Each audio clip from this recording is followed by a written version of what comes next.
하나님께 영광의 박수 올려드리겠습니다. 할렐루야. 아멘. 귀한 찬양 감사합니다. 우리 찬양 드리면서 정말 마음이 가슴이 뜨거워지는 것을 느낍니다. 나의 생명 되신 하나님, 내가 주님을 사랑합니다. 날 사용해 주옵소서. 날 써 주옵소서. 여러분, 이것이 우리의 믿음의 고백이 되기를 축복합니다. 남의 이야기가 아니라 오늘 바로 저와 여러분들의 고백이 될 수 있기를 바랍니다. 오늘 우리가 읽은 말씀을 통해서 우리가 왕같은 제사장으로 살아가기, 이 제목으로 우리가 함께 은혜를 나누겠습니다. 우리가 지금 찬양한 것, 이 고백이 결국 우리 왕같은 제사장으로서 주님 나를 사용하여 주옵소서, 나를 써주시옵소서. 우리가 그렇게 할 수 있는 것은 하나님이 우리를 사랑하셨고, 그래서 우리가 하나님을 사랑하기 때문에 그 모든 것은 하나님의 사랑으로부터 시작이 되는 것입니다.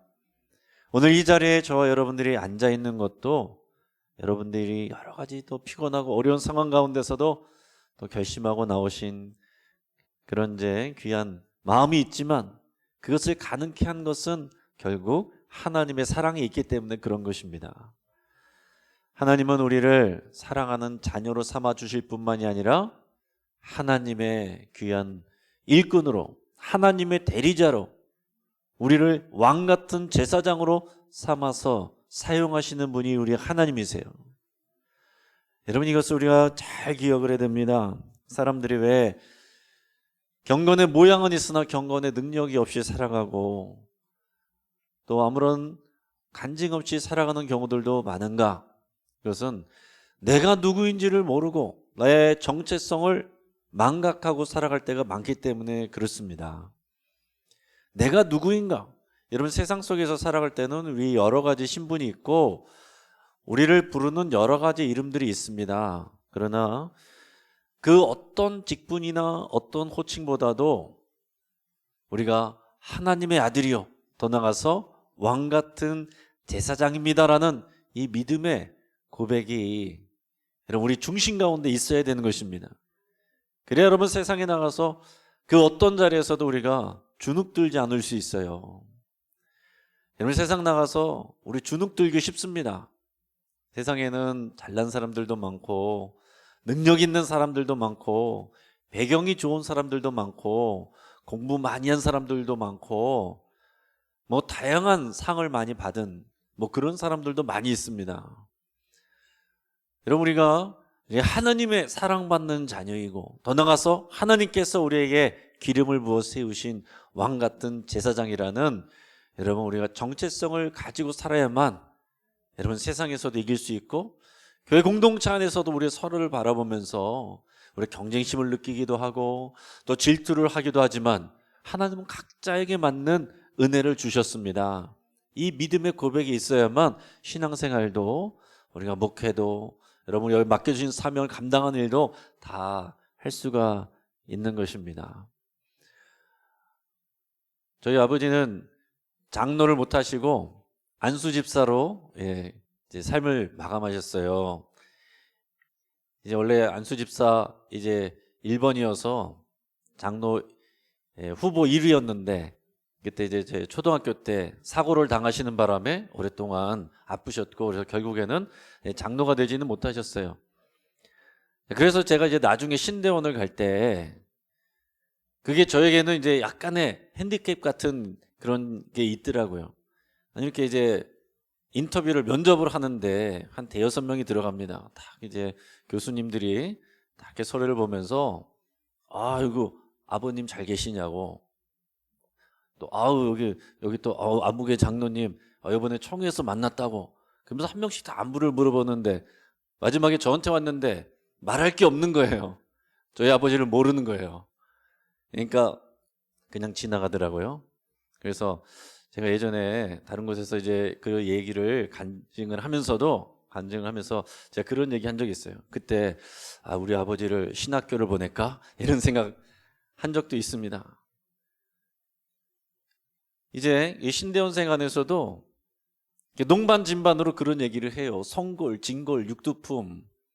그래도 유명한 목사님 그래도 자제는 성골, 진골 뭐 그렇게 얘기하고 뭐 부모님이 별로 이렇게 내세울 게 아무도 없는, 더 나가서는 이제 믿지 않는 부모님 그런 경우에는 뭐 육두품이다. 우리들끼리 뭐 자기들끼리 뭐 그런 얘기도 하기도 합니다. 그래서 여러분 그 신학생들도, 저도 이제 신대원 같은데 그 학교에 가면요 주눅 들기가 쉬워요. 뭐 별의별 사람이 많이 옵니다. 다양한 경력, 무슨 뭐 박사, 교수, 뭐 별의별 거를 다 하던 사람들이 나중에 또 이제 신대원에 오는 그런 경우들도 많은데, 또 뭐 능력이면 능력, 음악이면 음악, 뭐 체육이면 체육, 각자 다 전문 분야에서 오는 다양한 그런 사람들이 있어요. 그래서 뭘 이렇게 얘기를 하려고 해도 다 저보다 잘하는 사람들이 다 있습니다. 그러다 보면은 주눅 들기가 쉽습니다. 그럴 때마다 우리는 말씀 가운데로 돌아가서 내가 누구인가? 나는 하나님의 왕 같은 제사장이다. 나는 하나님의 사랑받는 자녀다. 하나님의 자녀에 대한 권세를 받았다. 그럼 이 믿음의 고백을 해야만, 그 믿음의 고백으로 돌아가야만 우리가 우리의 온전한 신앙생활을 할 수가 있고, 세상에서 우리가 넘어지지 않을 수 있고, 여러분 신앙생활 가운데서도 또 시험 들지 않을 수가 있는 것입니다. 여러분 사람들이 결국에는 자기 정체성에 따라서 살아가게 돼 있는 것입니다. 이번 강도가 나타났을 때 일반적인 사람들은 도망가지만 어떤 사람은 막 쫓아가요. 누구겠습니까? 경찰. 경찰은 쫓아갑니다. 경찰은 자기 신분이, 정체성이, 경찰은 도둑을 잡는 사람이기 때문에 경찰이니까 그 정체성에 맞게 도둑을 잡으러 쫓아간단 말이에요.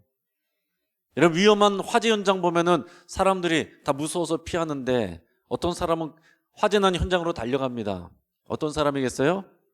소방관. 소방관은 자기의 정체성이 소방관이니까 소방관의 역할은 불을 꺼야 되니까 불을 보면 달려가는 거예요. 여러분 우리는 왕 같은 제사장이라는 정체성이 분명하게 있어야 됩니다. 오늘 말씀 가운데서 베드로전서 2장 9절에서 너희는 왕 같은 제사장들이라 그랬습니다. 왕이요 제사장이요. 여러분 왕과 제사장이다 라는 것은 두 가지 의미가 있는데, 왕이란 건 뭐 하는 사람입니까? 왕은 다스리는 사람이에요. 통치권을 갖고 있는 사람이에요. 왕은 다스리는 사람, 통치권을 갖고 있는 사람. 그래서 왕적인 통치권, 다스리는 그 권세를 우리가 영어로는 킹십이다. 하나님께서 우리에게 킹십을 주신 거예요. 또 제사장은 뭐냐? 씨입니다. 씨. 뒤에서도 나오겠지만 아브라함의 후손, 그 씨를 받은 사람만 제사장이 될 수 있었습니다. 그러니까 이것은 우리가 자녀됨, sonship이다 라고 할 수 있어요. 우리가 예수님을 믿고 구원받아서 하나님의 자녀가 되었습니다. 여러분 예수님을 믿고 하나님의 거룩한 자녀가 되셨죠?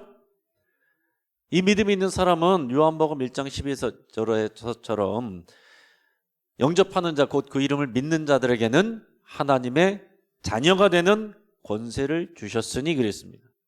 여러분 자녀에게는 권세가 있는 거예요. 여러분 탕자에 비유해서 탕자가 돌아와서 그냥 그 아들의 지위를 회복해서 아버지의 사랑받아서 끝났다, 그게 끝이 아닙니다.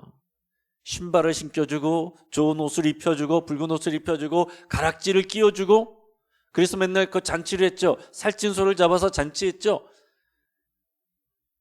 그게 끝이 아니다라는 거예요. 잔치가 끝납니다. 잔치가 끝나면 뭐 하겠어요?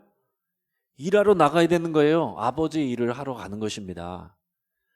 아버지의 일을 하는 것이 그의 사명이에요. 자녀가 자녀된 신분을 받았는데 그냥 자녀가 아니라 아버지 일을 물려받은 그 가락지는 그 권세를 상징하는 것입니다. 붉은 옷이 또 그런 것이에요. 그래서 종들을 다스리고 지도하고, 그래서 아버지의 일을 하러 나가는 거예요.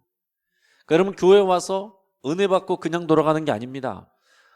여러분 교회 와서 하나님의 은혜를 받을 뿐만이 아니라 우리의 신분과 정체성이 왕같은 제사장인 걸 알고 우리가 다른 사람을 사랑하는 사람으로, 사랑을 회복하고 사명을 감당하는 사람으로, 사명을 감당하는 거, 여러분 1년 내내 우리가 외쳤습니다. 예배를 회복하겠습니다. 기도를 회복하겠습니다. 이거는 우리의 자녀된 정체성을 회복하는 거예요.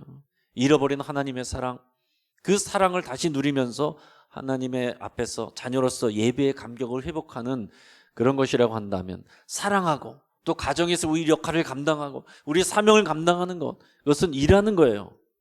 그것은 다스림의 권세, 킹십이고, 여러분 그것은 우리의 일하는 사명과 관계되어 있는 것입니다. 그러니까 우리가 왕 같은 제사장의 사명을 받았다라는 것은 우리가 하나님의 자녀, 우리 말씀 가운데서도 이렇게 나누지 않았습니까? 하나님의 자녀가 되는 그런 권세를 받았을 뿐만이 아니라 이제는 사랑으로 행하고 다스리고 다른 사람들을 섬기고, 그런 우리의 과제가 따라온다라는 얘기예요. 여러분 성경의 구조는 특히 신약 성경 보면 다 그렇게 돼 있어요. 앞에는 복음의 설명, 우리가 어떤 은혜를 받았는지, 그러면 거기서 끝이 아니고 그 뒤에는 우리의 사명이 이어지는 거예요. 그렇기 때문에 우리에게는 그냥 그 빚을 갚는 정도가 아니라 이제는 하나님의 일꾼이 돼서 하나님의 종으로서 그 사역을 감당하는 것입니다. 여러분 그래서 우리가 하나님의 자녀가 된 것이 굉장히 좋은 것이지만 더 영광스러운 것은 주의 종이 되는 거예요. 여러분 인간적으로는, 상식적으로는 자녀가 더 높은 거잖아요. 종은 안 좋은 거잖아요. 하지만 하나님 나라에 있어서는 그 종이 하나님의 영광을 나타내는 그런 영광스러운 직분이고 자리인 것입니다. 자녀에서 끝나는 게 아니에요. 자녀가 이제 아버지 종이 돼서, 아버지 일꾼이 돼서, 아버지 대리자가 돼서 하나님 대신에 나가서 세상을 통치하는 거, 여러분 이것이 우리가 깨달아야 될 우리의 신분과 정체성이고 하나님이 우리를 그런 자리로 이끌어 가신다라는 것입니다. 나는 그냥 교회만 다닐래요, 조용히 은혜만 받을래요. 하나님의 뜻은 절대 그렇지 않아요. 아직 수준이 안 되면 저도 그 이상 말은 하지 않습니다. 그러나 분명한 것은 하나님은 거기에만 머무르게 하지 않고 일하게 하세요. 사명을 주십니다. 각자 여러분들에게 주신 사명들이 있고 일거리가 있고 한두 명이라도 여러분들에게 맡겨주신 사람들이 있어요. 그 사람들을 책임지고 그 사람들에게 영향력을 미쳐야 되는 사명이 다 있습니다. 나이와도 상관이 없고 능력하고도 상관이 없어요. 능력이 많은 사람들에게는 많은 사람을 붙여줄 것이고, 또 각자 자기에게 맞는 능력만큼 하나님께서 달란트 주시고 사람도 붙여주시는 것입니다. 누구에게든지 자기에게 허락하신 사람을 책임지고 그 사람들에게 하나님의 사랑과 은혜를 흘려보내면 되는 것입니다. 여러분 교회 와서 전도, 교회 오래된 사람이 더 많이 할까요? 새 가족이 전도를 더 많이 잘할까요? 새 가족이 더 잘해요. 교회 오래 다니는 사람들은 전도하라 그러면은 전도할 사람이 없대요. 내 주변에 다 믿는 사람들이어가지고 전도할 사람이 없다고 그래요. 그래서 새 가족은 금방 또 새 가족을 데려옵니다. 안 믿는 사람들이, 교회 오래 다니는 사람들이 교회 가자 그러면은 이렇게 경계하는데, 자기랑 비슷한 만만한 사람이 가자 그러면은 또 이렇게 쉽게 갑니다. 그러니까 여러분 우리의 우리 수준과 능력 그럴 상관이 없습니다. 각자 우리에게 주어진 상황에서 우리에게 맡겨주신 사람들에게 우리가 우리의 사명을 감당하면 되는 것입니다. 에베소서에도 그런 말씀들이 나와요. 이 오중직이 나오는데 여러 가지 직분들을 주셨는데, 그렇게 하는 것은 성도를 온전하게 하며 더 나아가서는 하나님의 일꾼이 돼서 일을 하고 봉사일을 해서 그리스도의 몸을 세워가려 합니다. 그랬습니다. 어떤 사람도 교회 와서 그냥 은혜만 받고 가겠다, 그냥 나는 예배만 드리면 된다, 본인은 그렇게 생각할지 모르겠지만 하나님은 반드시 부르십니다. 사명의 자리로 부르시는 거예요. 우리가 계속해서 회복 캠페인 할 때 예배로 시작하지만 끝은 사명으로 끝나는 것입니다. 이게 다 하나님의 원리예요. 그래서 우리가 왕같은 제사장이다라는 것을 여러분 가슴에 꼭 새길 수 있길 바랍니다. 교회에서 왕같은 제사장 노릇하려고 그러면 다 싸우는 거예요. 다 교회에서 자기가 왕 되겠다 그러면은 난리 나는 것입니다. 우리 세상의 왕같은 제사장으로 우리는 파송을 받은 사람들이에요. 여러분들이 교회 안에서 각자 맡은 사명이 있고, 더 나아가서는 여러분들이 맡은 삶의 자리, 거기서 여러분이 왕 같은 제사장의 역할을 해야 된다는 것입니다. 목사는 교회에서 왕 같은 제사장 역할을 하는 것이고, 여러분들은 여러분의 삶의 자리에서 왕 같은 제사장의 역할을 하는 거예요. 여러분, 왕 같은 제사장으로 우리를 하나님께서 부르셨다는 것을 우리가 믿음으로 고백해야 되는데, 우리 한번 따라하겠습니다. 나는 왕 같은 제사장입니다. 우리 옆뒤 좌우 옆에 있는 분들에게도 인사하겠습니다. 당신은 왕 같은 제사장입니다. 다시 한번 옆에 분들한테 인사하시겠습니다. 대단하십니다. 네. 여러분, 이 믿음이 진짜 우리의 믿음의 고백이어야 됩니다. 다 별 볼 일 없는 사람처럼 보일지라도 왕 같은 제사장들이에요. 함부로 할 사람이 아무도 없는 것입니다.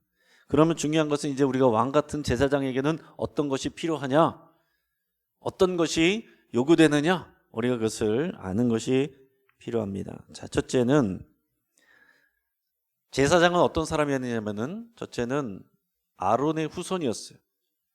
아론의 후손이었다. 다른 얘기로 말하면은 씨가 있어야 된다는 거예요. 그러니까 씨와 통치기, 이게 두 가지 있다고 했잖아요. 선십과 킹십. 우리를 자녀로 삼으시고 일꾼 되게 하셨다. 제사장은 아론의 후손만, 아론의 자녀들만 할 수 있어요. 아무나 할 수 있는 게 아닙니다. 그러니까 그 씨를 받은 사람만 할 수 있다라는 거죠. 그래서 출애굽기 29장 9절에 보면 아론과 그의 아들들에게 띠를 띠고 관을 씌워 그들에게 제사장의 직분을 맡겨 영원한 규례가 되게 하라. 이게 하나님의 명령이었습니다. 여러분, 아론의 아들들보다 뛰어난 사람이 얼마나 많았겠어요. 하지만 중요한 건 하나님이 정하신 원리는 아론의 자손이어야 된다. 그 씨를 받은 사람만, 더 뛰어난 사람도 많겠지만 아론의 그 씨를 받은 사람이 제사장을 한다. 이게 중요한 원리다라는 얘기입니다. 아무리 실력이 많고 아는 게 많고 공부만 했어도 우리에게 그 생명의 씨가 없으면 제사장의 역할을 감당할 수가 없다라는 것입니다. 그런데 우리는, 여러분들에게는 그 씨가 있습니까? 하나님의 자녀가 되는 여러분, 그 씨를 받았잖아요. 우리 하나님의 자녀가 됐잖아요. 우리 주일 말씀 가운데서 우리는 하나님의 사랑받는 자녀가 됐다라고 그랬고, 우리는 빛의 자녀라고 그랬습니다. 할렐루야. 우리 씨를 받은 거예요. 그 씨가 있기 때문에 우리가 제사장이 될 수 있다라는 얘기입니다. 왕도 마찬가지예요. 왕도 그 자녀가 왕이 되는 것이지, 지금이야 뭐 선거를 해서 똑똑한 사람을 뽑지만 왕의 의미는 그 아들이, 그 씨를 받은 사람이 왕이 되는 것입니다. 지금 북한은 왕도 아닌데도 그렇게 하잖아요. 이 백두산 혈통을 받은 그 김씨 일가에 씨가 있어야만, 굉장히 그 대상만 바꿔놨지 성경의 원리하고 비슷합니다. 그 씨를 받은 우리가 하나님의 왕 같은 제사장이 될 수가 있다라는 거예요. 우리는 또 뭐라고 그랬습니까? 옛사람을 벗어버리고 새 사람을 입었는데, 그 새 사람은 뭐라고 그랬습니까? 예수 그리스도.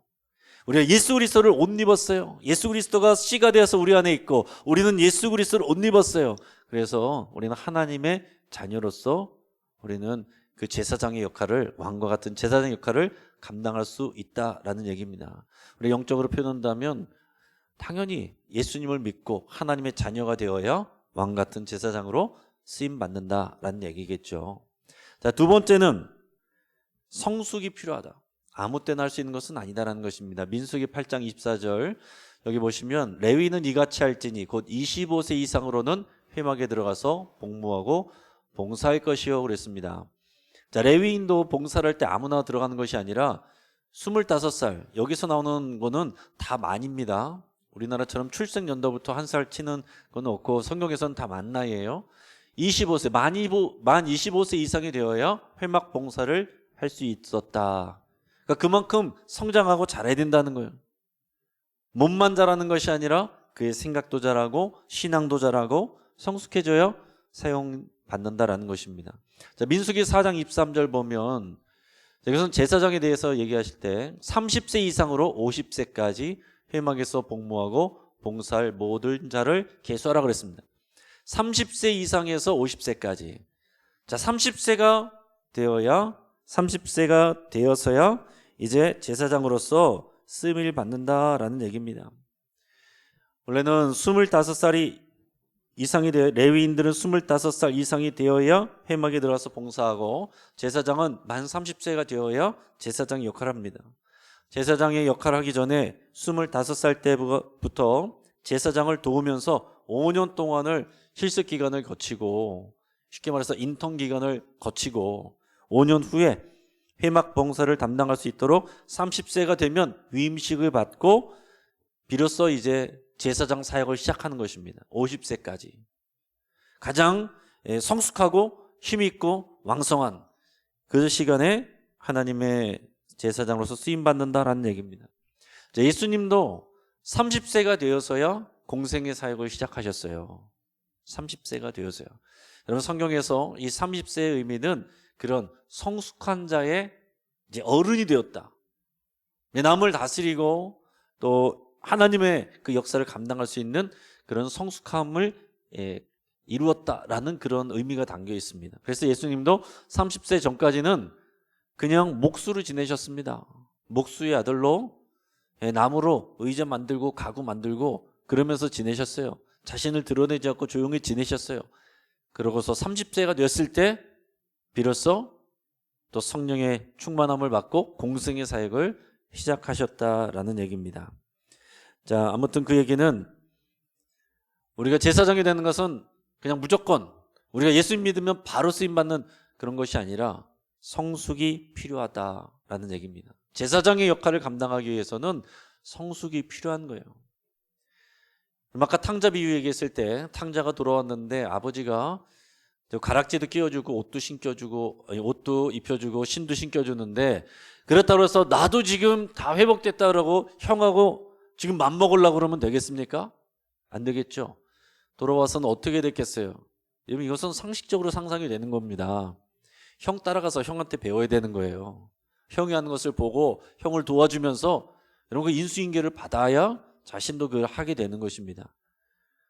지금까지 막 방하고 놀다가 그러고서 돌아왔는데 갑자기 뭐 옷 입고 가라지 꼈다고 갑자기 이게 됩니까? 충분한 성숙이 필요하다라는 얘기예요. 여러분, 우리는 신앙은 성숙이 있는 거예요. 신앙은 자라가는 것입니다. 작년하고 금년이 똑같으면 안 되는 거예요. 10년 전하고 오늘하고 똑같으면 안 되는 것입니다. 거꾸로 10년 전에 내가 열심히 했는데 그때 뜨거웠는데, 그것은 안타까운 일이에요.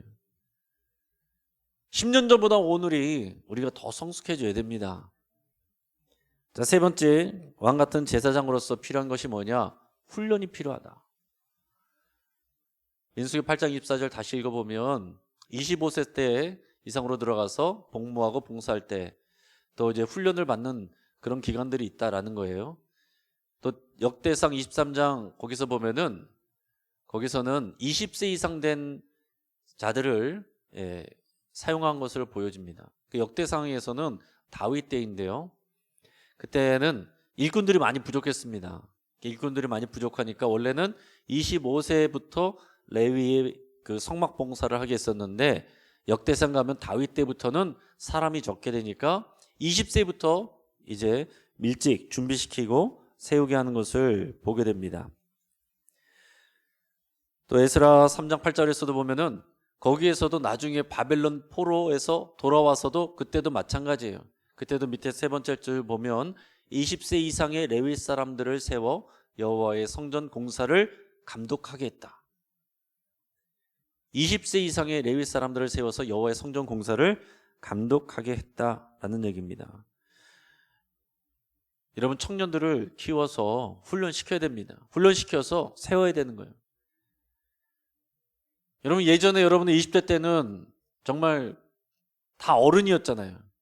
요즘에는 30대 때도 애처럼 이렇게 대하는 경우들이 많습니다. 애처럼 대하니까 애처럼 굴어요. 애 같으니까 여러분 애처럼 대한다고 생각하지만 애처럼 대하니까 애처럼 구는 것입니다.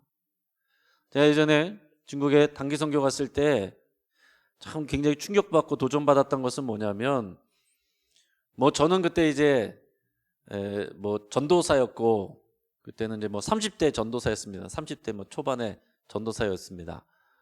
그리고 이제 같이 갔던 다른 이제 선교사님들은 이제 40대 선교사였어요.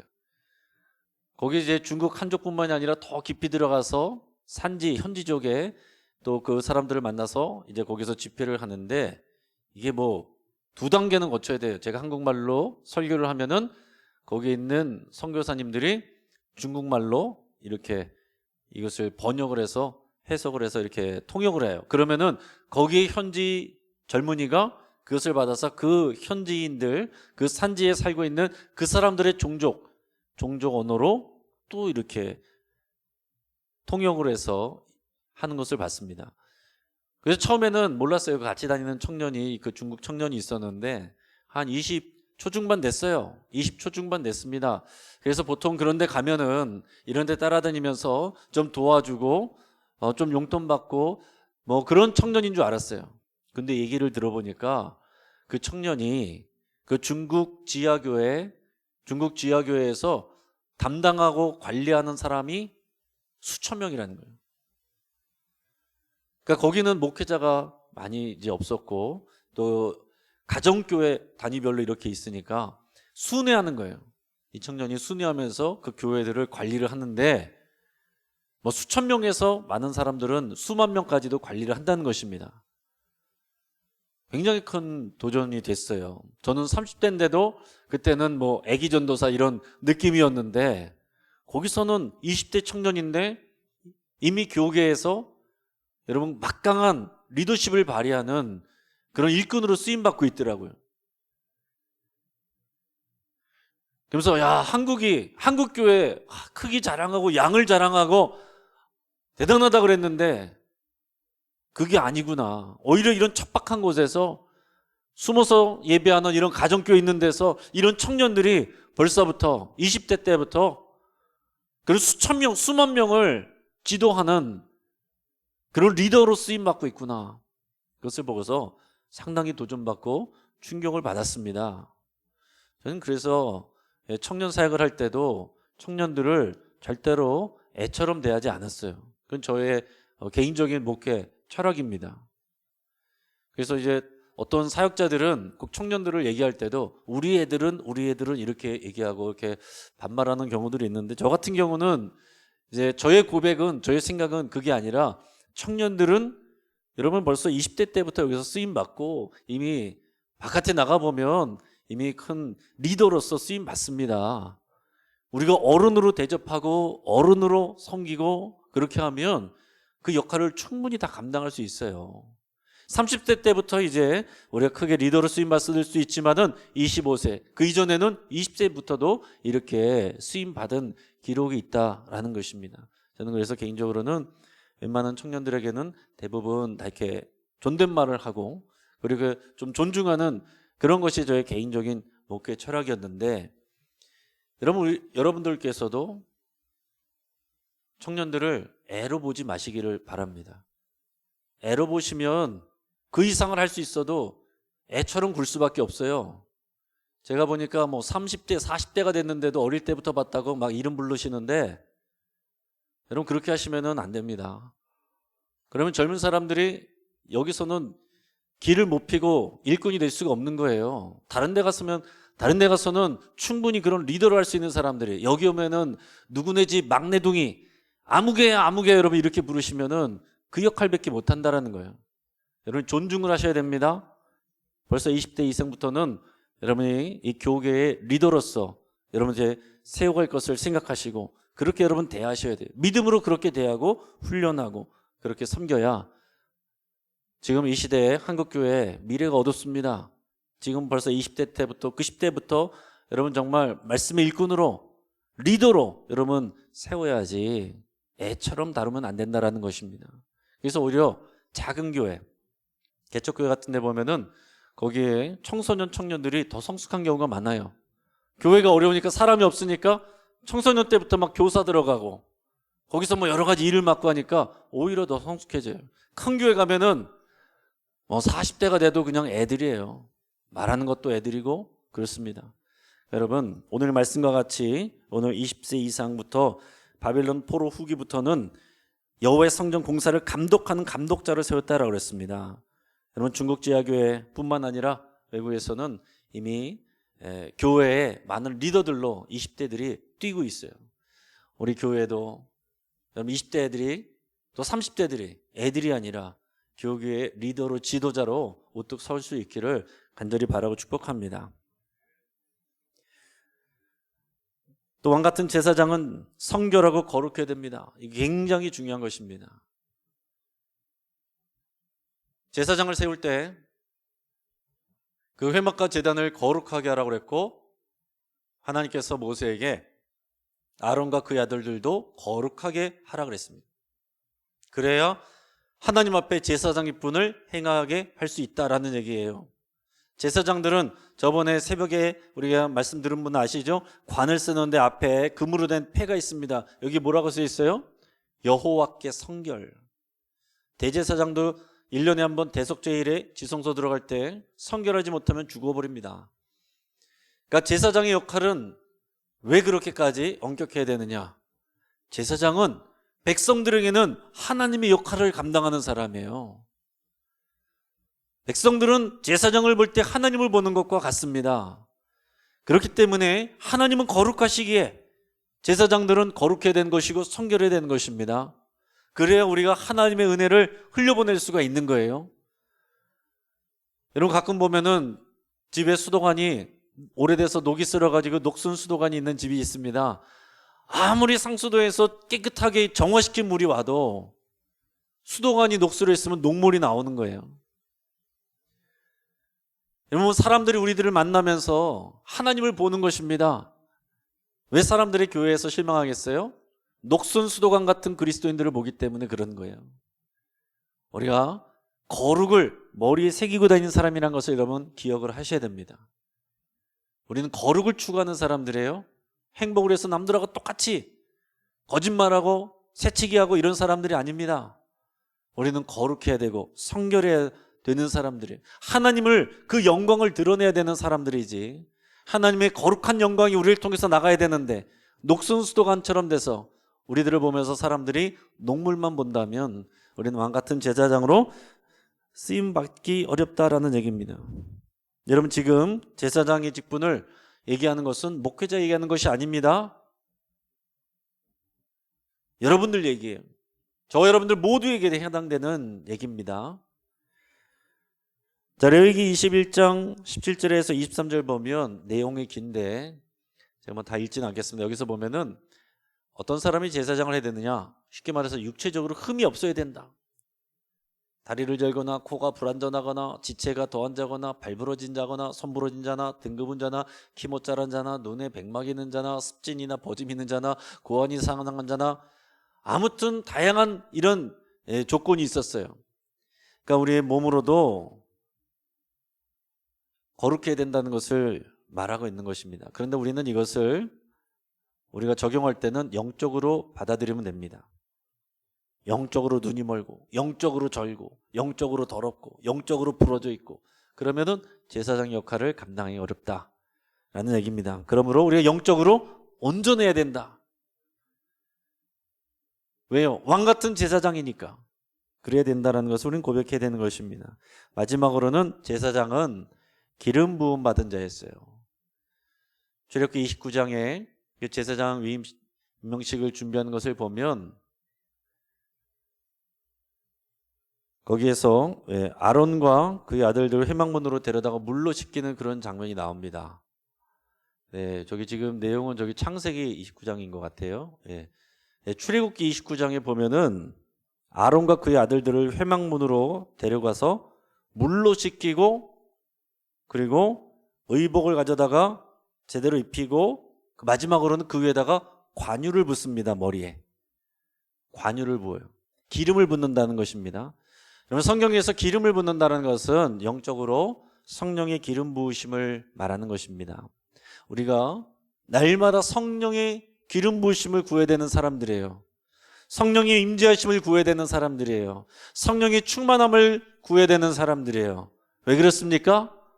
왕 같은 제사장들이니까 우리는 성령의 충만함과 성령의 임재와 성령의 인도하심을 구하지 않고서는 그냥 인간적인 일만 할 수밖에 없다는 것입니다. 목회자도 마찬가지고 여러분들도 마찬가지예요.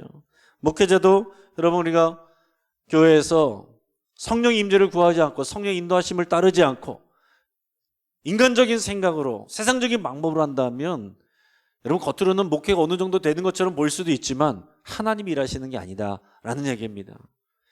우리가 기름 부으심이 있어야 된다는 거예요. 우리가 마지막으로 이 하나님의 대사를 쓴 김하중 장로님 얘기를 좀 하고 마치고자 합니다.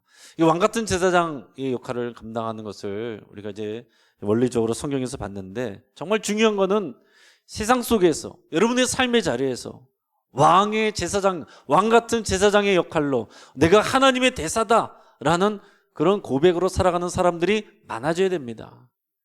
보이지 않지만 많은 사람들이 있어요. 여러분 다니엘 기도에서도 그런 간증하는 많은 분들이 있잖아요. 저는 특별히 또 이제 목회자들보다 여러 가지 삶의 자리에서 각양다양한 그런 삶의 자리에서 하나님의 말씀을 듣고 순종하려고 발버둥치는 그런 성도님들을 보면은 참 가슴이 뭉클해져 오고 힘이 납니다. 여러분 목회자만 성령 충만해서 되겠습니까? 여러분들이 다 왕 같은 제사장이기 때문에 여러분들이 성령 충만해야 된다는 거예요. 여러분 김하중 대사는 전 주중대사였고 통일부 장관까지 한 사람이죠. 이 하나님의 대사라는 책을 3권까지 낸 사람입니다. 무슨 할 말이 많아서 그렇게 3권까지 냈겠어요? 간증이 너무 많은 거예요. 일 따로 교회 와서 신앙생활 따로가 아니라 일하는 거기가 바로 하나님이 역사하시는 간증의 자리였기 때문에 그 내용들은 다 자신이 뭐 중국 대사로 있을 때, 뭐 장관으로 있을 때 그때마다 하나님께서 역사하신 그런 내용들을 간증하고 있습니다. 근데 이 김하중 장로님도 처음부터 그렇게 신앙생활 한 사람이 아니에요. 교회는 뭐 나가긴 했지만 건성으로 나가던 사람이었어요. 근데 그의 어머니는 믿음이 좋은 분이었습니다. 항상 사람을 사랑해라, 또 베풀어라, 그런 가르침을 가르쳤던 분이에요. 근데 결혼은 이제 불교를 믿는 사람하고 결혼을 했는데 결혼하고 나서는 그분은 아내가 먼저 또 신앙생활에 깊이 또 하나님 앞에 헌신하게 됐습니다. 이 본인은 정작은 그냥 교회를 건성건성 다녔어요.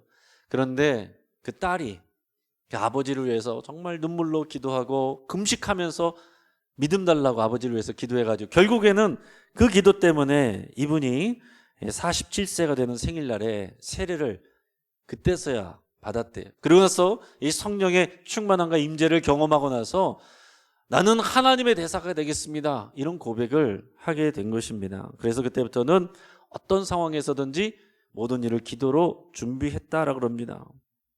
어떤 때는 책상 앞에서 서류를 보다가, 어떨 때는 소파에 누워있다가 앉아있다가, 어떤 때는 신문을 보다가도 기도를 하고, 또 대통령의 의전 비서관을 할 때는 또 항상 대통령을 만나기 전에 기도하고 만났다라고 그래요. 어떨 때는 시간이 없어서 대통령을 만나러 가야 되는데 기도를 못하면 먼저 가서 대통령에게 양해를 구하고 시간을 달라고 그래서 가서 하나님 앞에 기도하고 다시 가서 대통령을 만나는 그런 일을 했다고 합니다.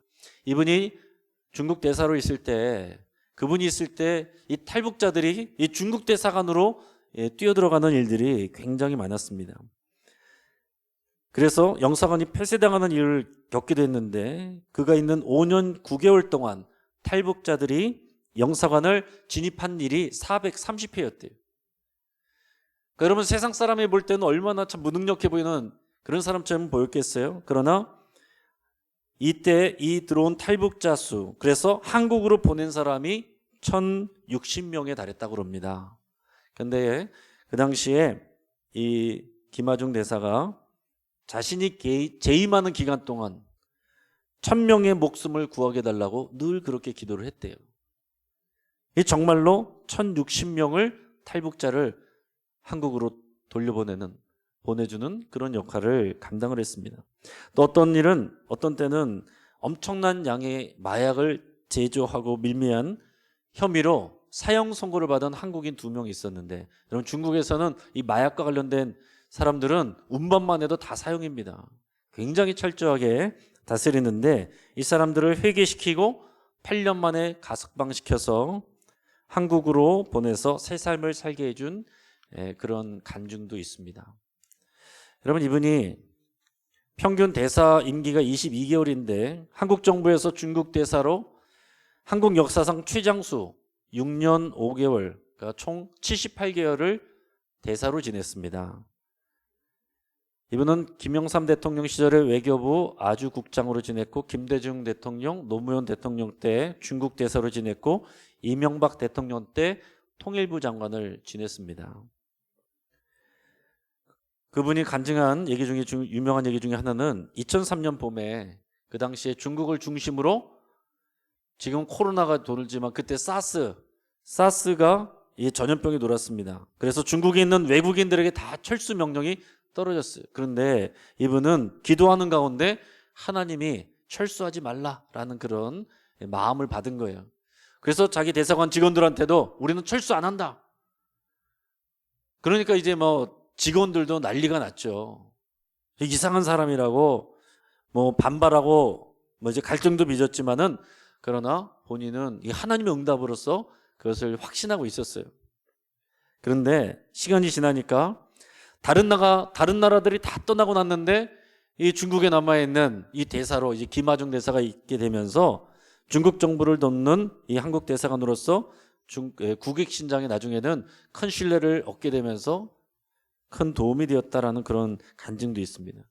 또 노무현 대통령 시절에 중국을 방문한 것이 7월 초에 잡혀 있었는데, 그 당시에 이 전염병을 걱정하여서 청와대 스태프들이, 보좌관들이 다 대통령에게 가지 않도록 해야 된다고 생각하고, 이 김하중 대사에게도 대통령에게 중국 가지 않도록 괜히 말을 어설프게 하지 말라고 이렇게 당부를 했던 거예요. 하지만은